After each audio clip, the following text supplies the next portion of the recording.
Hello, everyone. This is Veronica speaking. I'm the CEO and co-founder of Safepal. So I entered crypto in 2018, so it's been 6 years, how time flies. So I joined and founded Safepal same year and as I entered Web3 in 2018. So what we built at Safepal is to build a multi-chain wallet that is fully decentralized, transparent, and also connecting communities between different blockchain ecosystems together to create a brighter future for Web3 and for people to pursue financial opportunity and financial freedom through the decentralized blockchain technology. We have recently joined the Rootstock Grant Program and also supported the whole of Rootstock ecosystem in the wallet, which is super cool. So we feel very honored, and this is a very special moment because Rootstock is a very special Bitcoin-based blockchain that on one hand has the lower level consensus layer of Bitcoin adopting POW while implementing in unlimited possibilities for smart contracts built on the blockchain network using the sidechain technology. So we find this a very interesting combination. And Rootstock also have a very active community. So we are seeing a lot of CMs, we are seeing a lot of members in the community that recognize the Rootstock commissions and also recognize its philosophy of building the network. Since at Safepal, supporting the multi-chain future is always part of our mission. So we are happy to support Rootstock in a very early stage and also join the grant program. So in the last past 6 years of journey, we have actually been very active in supporting the Bitcoin ecosystem. So we were the earliest wallet supporting all different kinds of address format, we all know that, of Bitcoin. And later on, as the Bitcoin BRC20 tokens and the Bitcoin NFTs, and now the Bitcoin smart contracts on Rootstock, they are all supported in the Safepal wallet. We feel very exciting because in Safepal, we are trying all of our best to build the communities through the knitted multi-chain wallet experience. So that means people can actually migrate between different chains through the toolkits that we provide. And we are very happy that we have Rootstock in the network supported as well. So that's a little bit of context of like how we kind of support Rootstock and why Rootstock and like how is everything doing right now. Joining the Rootstock Grant Program is kind of a bit it's a joy in the journey because like the membership in the program has been very helpful.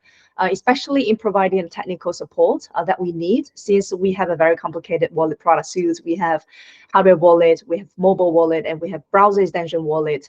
And also we are serving like more than 10 million users global wide. So supporting a new chain definitely would be one of its kind new challenge for us, especially for a very special chain with a special Bitcoin architect like Rootstock. So Rootstock team and foundation has been very supportive in providing all of the technical support and also guiding us through the RSK ecosystem, and also guiding us the right way. For example, as the first stop of implementation of the whole blockchain is completed, then what next, right? Like what else we can explore, and Rootstock foundation and team has always been there to support us. So like that is really helpful. And if talk about some of the challenges that we have, actually not really that challenging in the Rootstock collaborations. I find that very helpful and actually quite smooth.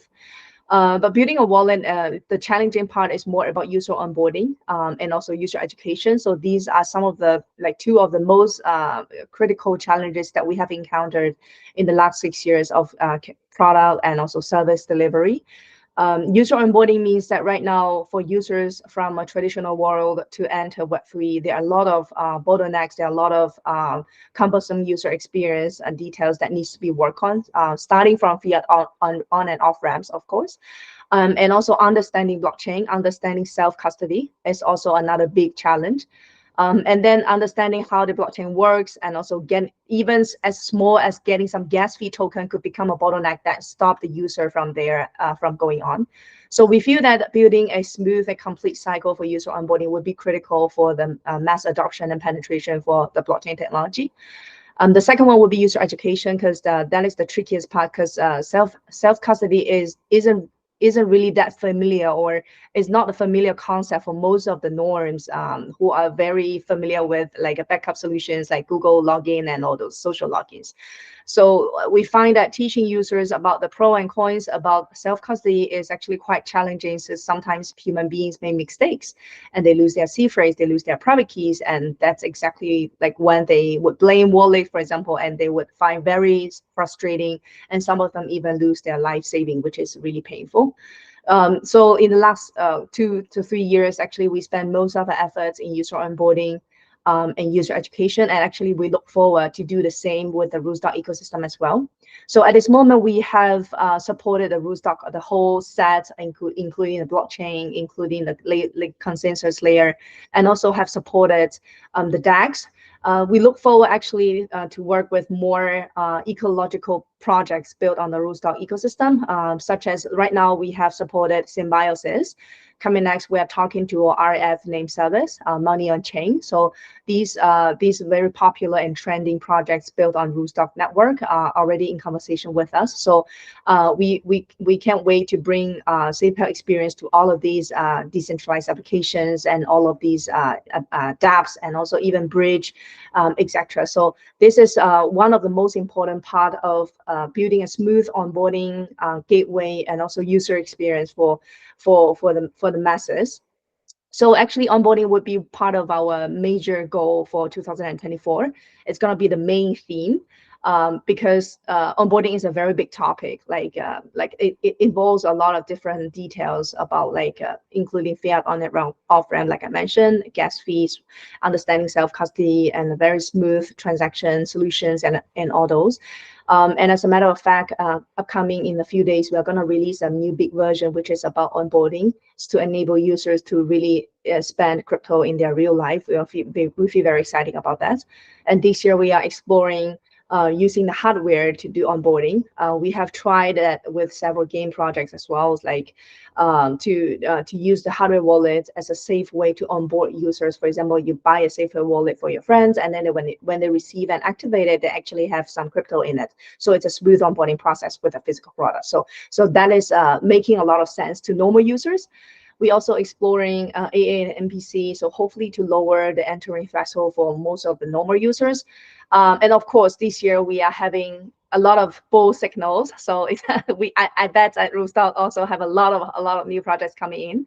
So we hope to have we hope to strengthen the ecological partnerships and build meaningful connections with all of the foundations of the projects, of the other builders, to support a wider development and a stronger and more robust evolution of the Web3 technology.